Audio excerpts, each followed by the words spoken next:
faut bien admettre que la variable d'ajustement dans une transaction, c'est-à-dire dans ce qui rapproche un client acheteur et un vendeur, c'est toujours l'agent immobilier.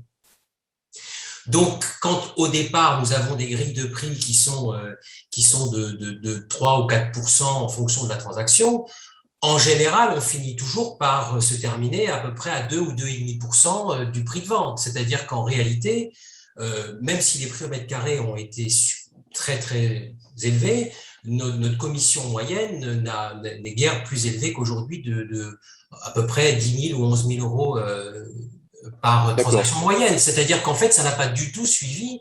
Je prends un exemple comme le Valois, qui est un exemple que je connais bien. En 2020, le Valois valait 3 000 euros. C'est le berceau d'Impact Immo, le Valois. C'est le berceau d'Impact Immo, le Voilà. Valois, Voilà. ça valait 3 000 euros, ça en vaut pratiquement 10 000 aujourd'hui, et je ne pense pas, malgré ce que Balkany a fait dans cette ville, qu'on ait doré les murs à leur fin. Je ne pense pas.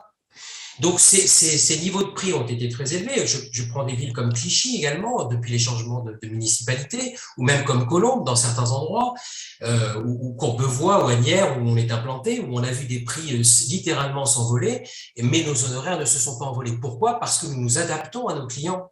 Et qu'évidemment, lorsque on doit rapprocher une offre d'une demande, c'est toujours l'agent immobilier qui fait l'effort.